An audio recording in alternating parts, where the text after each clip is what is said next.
عبداللہ بن عمر رضی اللہ عنہ لوگوں کو روکتے تھے کہ یزید کی بیعت مت توڑو. تو کہا اب اگر کسی نے یہ بیعت توڑ دی یاد رکھو اس کا میرے ساتھ کوئی تعلق نہیں ہے. یہ کچھ منا سیدنا عبداللہ بن عمر رضی اللہ. اگلا سوال علی بھائی یہ ہے کہ آپ اہل سنت کی کتب میں کیا یہ موجود ہے کہ حضرت عبداللہ ابن عمر رضی اللہ تعالیٰ عنہ نے خود بھی یزید کی بیعت کی اور لوگوں کو بھی بیعت توڑنے سے روکتے تھے؟ ہاں جی، حدیث ہے، بخاری میں بھی ہے، مسلم میں تھوڑی ڈیٹیل کے ساتھ ہے کہ حج والے چیپٹر میں کہ عبداللہ بن عمر کی عیادت کرنے کے لیے آیا حجاج ابن یوسف. عبداللہ بن عمر کو اس نے تیر مروایا تھا. ان میں سے جس کو اس امر خلافت کی خواہش ہے نا تو وہ اپنا سینگ اٹھائے، اپنا سر اٹھائے.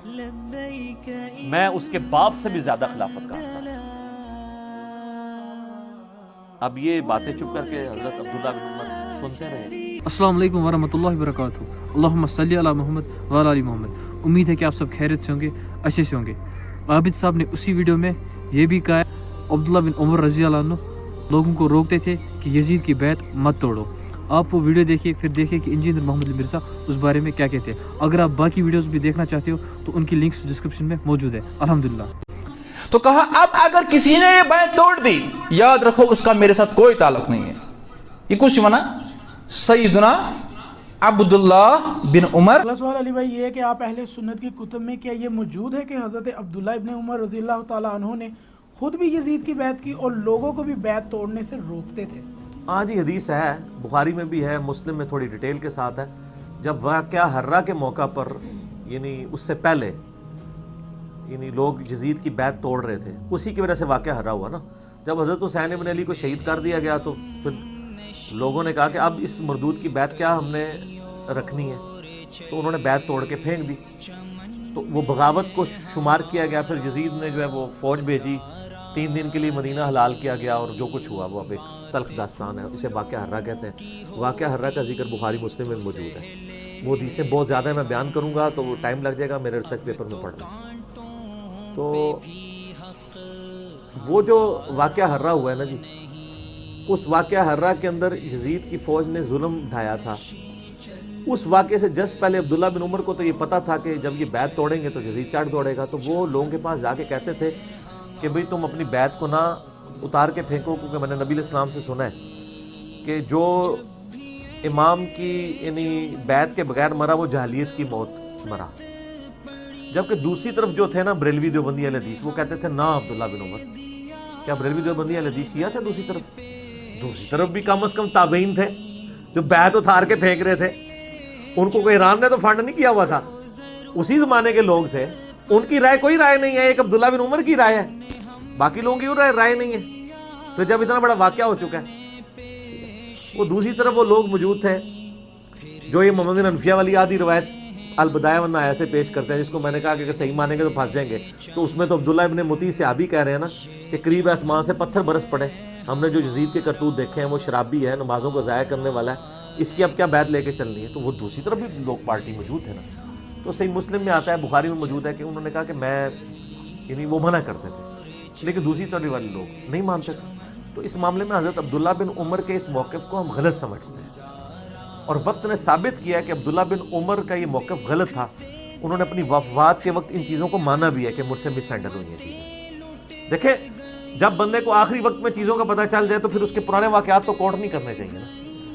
صحیح بخاری میں آتا ہے کہ حج والے چیپٹر میں کہ عبداللہ بن عمر کی عیادت کرنے کے لیے آیا حجاج ابن یوسف. عبداللہ بن عمر کو اس نے تیر مروایا تھا، زہر آلود. تو وہ اسی سے ہی شہید ہو گئے 74 ہجری میں.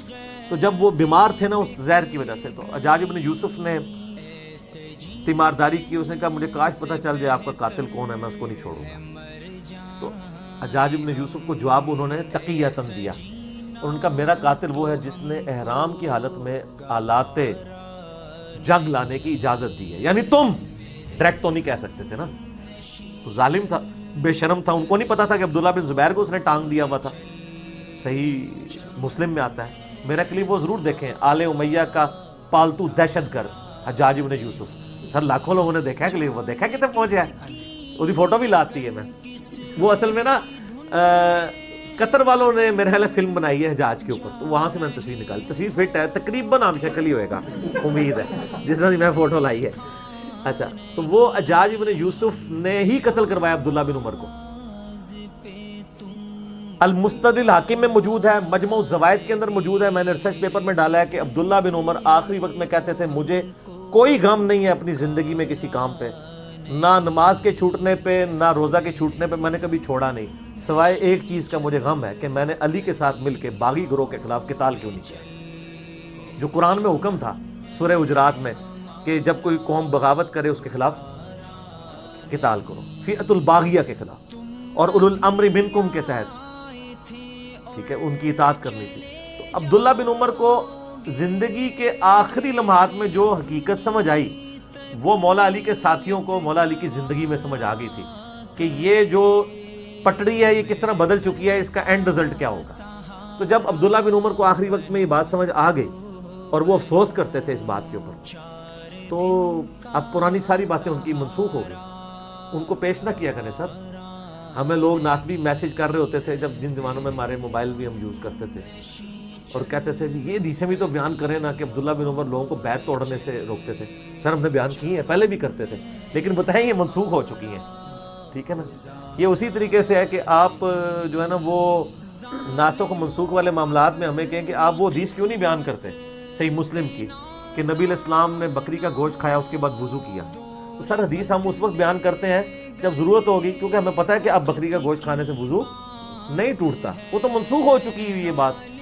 تو اگر آپ چاہیں گے تو ہم بیان کر دیں گے, اس کے بعد بتائیں گے. اس سے اگلی حدیث ہے کہ نبی علیہ السلام نے پھر غزوہ تبوک کے موقع پر ایک وضو سے کئی نمازیں بھی پڑھی اور گوشت بھی کھایا اور آگ میں پکی ہوئی چیز بھی کھائی اور اس کے بعد وضو کا اعادہ نہیں کیا. تو ٹھیک ہے, وہ ایک ہسٹوریکل انٹرسٹ ضرور ہے, لیکن رزلٹ نہیں اس سے نکلے گا. رزلٹ انہی چیزوں سے نکلے گا جو ہم بتا رہے ہیں. دوسرا, عبداللہ بن عمر اپنی زندگی میں چونکہ پیسے مزاج رہے ہیں, موت کے وقت انسان ایکٹیو مزاج ہو جاتا ہے.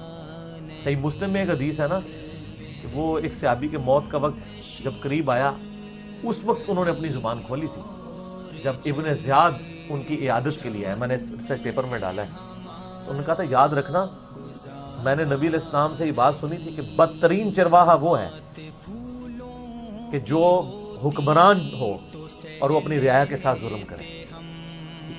اور اس میں آپ مسلم کے طریق دیکھیں نا تو وہ کہتے ہیں وہ حالت نزع میں تھے, اپنی زندگی میں انہوں نے یہ کبھی حدیث بیان نہیں کی تھی. اور اس میں راوی کہتا ہے کہ وہ حدیث بیان کرتے ہوئے صحابی کہتے ہیں اگر مجھے یقین ہوتا نا کہ میں بچ جاؤں گا اس مرض میں تو میں یہ حدیث بھی تم سے نہ بیان کرتا. تو سر حسین پھر کون ماں جمے, تو اسی کہتے ہیں حسین. وہ صحابی کہتے ہیں اگر مجھے یہ یقین ہونا میں اس بیماری سے بچ جاؤں گا تو ابن زیاد میں تجھے یہ حدیث بھی نہ سناتا, لیکن مجھے پتا ہے اب تو موت میرے سامنے ہے تو اب مجھے کوئی ڈر نہیں رہا. تو سن کہ نبی علیہ السلام فرمایا تھا بدترین چرواہا وہ ہے جو حکمران چرواہا ہو. وہ ابن زیاد کو غصہ آ گیا, اس نے کہا تو محمد کے صاحب کا بھوسا ہے. اس کا ترجمہ بریلویوں نے چینج کر دیا ہوا ہے, اور انہوں نے بڑے احترام سے ابن زیاد فرمانے لگے آپ تو صحابہ کرام کی باقیات ہیں, یہ ترجمہ کر دیا ہے.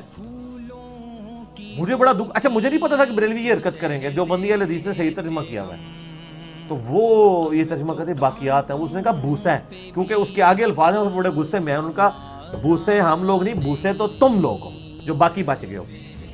تو اس کا مطلب ہے انہوں نے اپنے زیاد کو صحابی کہہ دیا نا. پھر اس صحابی نے وہ یہ مکاری جب کرتے ہیں نا تو وہ پکڑی جاتی ہے. یہ والی چیز چند لوگوں میں ہی ہوتی ہے. انہوں نے موت کے وقت کی. یہاں پہ جو صحیح بخاری میں 4108 نمبر حدیث ہے غزوہ خندق والی, جو ان کو ہضم ہی نہیں ہوتی. تحکیم کے بعد جب حضرت معاویہ رضی اللہ تعالیٰ عنہ مدینہ شریف آتے ہیں, کہ فتح الباری میں پورا اس کا سیاق و سباق موجود ہے کہ کس موقع میں. تو بخاری کے الفاظ ہیں کہ حضرت معاویہ وہاں پہ ایک خطبہ دیتے ہیں, اور سیدہ حفصہ جو حضور علیہ السلام کی زوجہ اور ہماری ماں ہے ام المؤمنین, وہ اپنے بھائی عبداللہ بن عمر سے کہتی ہیں کہ جاؤ حضرت معاویہ آئے ہیں اور وہ خطبہ دے رہے ہیں, تم جا کے خطبے میں شریک ہو, یہ نہ ہو کہ تمہاری غیر موجودگی کو کچھ اور ہی سمجھ لیا جائے کہ کچھ سازش ہو رہی ہے. تو وہ چلے گئے. اس سے یہ بھی پتا چلا کہ وہ جانا نہیں چاہتے تھے, تبھی بھیجنا پڑا نا. ظاہر ماں بھی تھی ام المومنین ہونے کی وجہ سے, وہ بڑی بہن بھی تھی. عبداللہ بن عمر جب وہاں پہنچے تو حضرت معاویہ نے خطبے میں بات کرتے ہوئے کہا کہ تم میں سے جس کو اس امر خلافت کی خواہش ہے نا تو وہ اپنا سینگ اٹھائے، اپنا سر اٹھائے، میں اس کے باپ سے بھی زیادہ خلافت کا حقدار۔ اب یہ باتیں چپ کر کے حضرت عبداللہ بن عمر سنتے رہے، یہاں تک تو کلیئر نہیں کہ انہوں نے کس کو یہ ٹونٹ کروائی ہے، لیکن اسی حدیث میں آگے آتا ہے کہ حبیب بن مسلمہ تابعی کہتے ہیں کہ جب مجمع چھٹ گیا تو میں نے عبداللہ بن عمر سے کہا کہ حضرت آپ نے معاویہ کو اسی وقت کیوں نہیں جواب دیا؟ تو پتہ چل گیا وہ کس کے باپ کو کہہ رہے تھے۔ سیدنا عمر کی توہین وہ شخص کر رہا ہے کہ جو حضرت عمر کے دور میں رومن امپائر گری، اس رومن امپائر میں شام میں انہوں نے حکومت قائم کی ہے، اور وہ محنتیں کن کی ہیں؟ حضرت عمر کی۔ تو جن لوگوں کو ابو بکر اور عمر کا لحاظ نہ ہو، انہوں نے مولا علی کا لحاظ کہاں سے کرنا؟ سیدھی سی بات۔ تو عبداللہ بن عمر کہتے ہیں کہ میں نے ارادہ تو کیا کہ میں اپنی گوٹ کھولوں، یوں کر کے احتبا کر کے دونوں گھٹنوں کو یوں لے کے بیٹھے، اور میں اسے وہیں بھرے مجمع میں جواب دوں کہ تجھ سے زیادہ خلافت کا حقدار وہ ہے کہ جس نے تم دونوں باپ بیٹا ابو سفیان سے اور معاویہ سے رضی اللہ عنہما، ہم تو احترام سے ہی نام لیں گے، ظاہر سے اب یہ تو ہے، تم باپ بیٹا سے جنگ کی ہوئی ہے جب تم دونوں کافر تھے اور ہم مسلمان تھے، یعنی تم لوگ جونیئر مسلمان ہو، طلقاء ہو، فتح مکہ پہ مسلمان ہوئے ہو، اور آج ہم سینئر مسلمانوں کو کہہ رہے ہو تم لوگوں کے ساتھ تو ہم جنگیں لڑ چکے ہیں، تم لوگوں کو ہم نے مار مار کے اسلام میں داخل کیا۔ ظاہر ہے کہ وہ مارے کھائی ہیں تو پھر آہستہ آہستہ ان کو ہوش آئی ہے نا کہ اسلام کا پلڑا بھاری ہو گیا۔ پھر عبداللہ بن عمر کہتے ہیں کہ پھر مجھے جنت کی نعمتیں یاد آ گئی، پھر میں فتنے کے ڈر سے خاموش ہو گیا۔ حبیب بن مسلمہ کہتے ہیں کہ عبداللہ بن عمر نے خاموش ہو کے اپنی جان بھی بچا لی، اپنی عزت بھی بچا لی۔ ایک ماموں نے دوسرے ماموں سے اپنی جان اور عزت بچا لی، کہتے ہیں نا خال المومنین۔ اچھا عبداللہ بن عمر خال المومنین نہیں ہے؟ عبد الرحمن بن ابی بکر خال المومنین نہیں ہے؟ اور محمد بن ابی بکر خال المومنین نہیں ہے؟ ہمارے باقی سارے خال المومنین کو ایک خال المومنین سے تکلیفیں اٹھانی پڑی۔ تو یہ حدیث کے الفاظ بتا رہے ہیں کہ اس وقت فریڈم آف ایکسپریشن کو کس طریقے سے غصب کیا جاتا تھا۔ اچھا یہ جو حضرت عبداللہ بن عمر کے الفاظ ہیں نا، یہ بڑے انٹلیکچوئل ہیں، کیونکہ یہی الفاظ حضرت عمر نے بھی یوز کیے تھے، اور حضرت عمر کا ویژن دیکھیں، انہوں نے پہلے یہ چیز بتا دی تھی۔ صحیح مسلم کے اندر ایک حدیث ہے، میں نے ریسرچ پیپر میں ڈالی ہے، انٹرنیشنل نمبر ہے 1258۔ حضرت عمر نے اپنی شہادت سے کچھ عرصہ پہلے جمعے کا خطبہ دیا، اور انہوں نے رسول اللہ کا ذکر کیا، پھر حضرت ابو بکر کا ذکر خیر کیا، اور پھر فرمایا کہ میں نے خواب دیکھا ہے کہ مجھے ایک مرغے نے 3 پھونگے ماری ہیں، اور میں اس کی تعبیر یہ کرتا ہوں کہ ان قریب مجھے قتل کر دیا جائے گا۔ اچھا انہوں نے کہا کہ بعض لوگ مجھے مشورہ دے رہے ہیں کہ میں اپنا کسی کو جانشین مقرر کر دوں، لیکن میرا کوئی ایسا ارادہ نہیں ہے، اللہ اپنے دین کو برباد نہیں ہونے دے گا۔ پھر انہوں نے کہا کہ اگر میری موت جلدی واقع ہو گئی حادثاتی طور پر، تو میری طرف سے یہ حکم ہے کہ خلافت کا فیصلہ صرف ان 6 لوگوں میں طے ہوگا جن سے رسول اللہ اپنی وفات تک راضی رہے۔ اور بخاری میں الفاظ ہیں 3700 نمبر حدیث میں کہ خلافت کا معاملہ ان 6 بندوں سے باہر نہیں آنا۔ بخاری میں پھر نام بھی حضرت عمر نے لیے اور فرمایا علی، عثمان، طلحہ، زبیر، عبد الرحمن بن عوف اور سعد بن ابی وقاص۔ ویسے ایک اور بندہ بھی تھا 7واں، چونکہ وہ ان کا بہنوئی تھا، سعید ابن زید۔ وہ سب و شتم کی حدیثیں اشرا مبشرہ والا یاد آیا جائے، سعید ابن زید، ان کا نام اس لیے نہیں لیا کہ وہ رشتہ دار تھے، ان کو چھوڑ دیا اور کہا میرے بیٹے عبداللہ بن عمر کو مشورے میں تم شامل کر سکتے ہو، لیکن اسے خلیفہ نہ چننا۔ ان 6 بندوں میں سے کسی کو چننا جن سے رسول اللہ اپنی وفات تک راضی رہے۔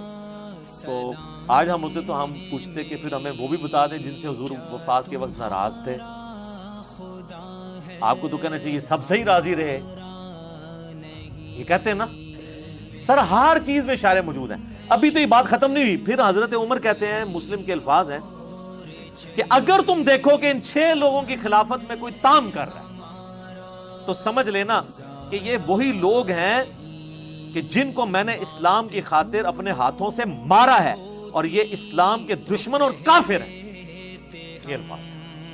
ادھر عبداللہ بن عمر نے کہا نا کہ تمہیں تو ہم نے مار مار کے مسلمان کیا ہے, اور یہاں حضرت انہوں نے اپنے باپ کے الفاظ ریپیٹ کیے. تو عبداللہ بن عمر نے اپنے باپ کے مشن کو ہی آگے لے کر چلے, لیکن وہ سامنے نہیں بات کی, بعد میں کی. ظاہر ہے پھر سر حسین ابن علی اور ابن عمر میں تو فرق ہوگا نا. ان کی نیچر جو ہے وہ ذرا پیسیو تھی, ان کی ایکٹیو تھی, ایکسٹروورٹ تھے.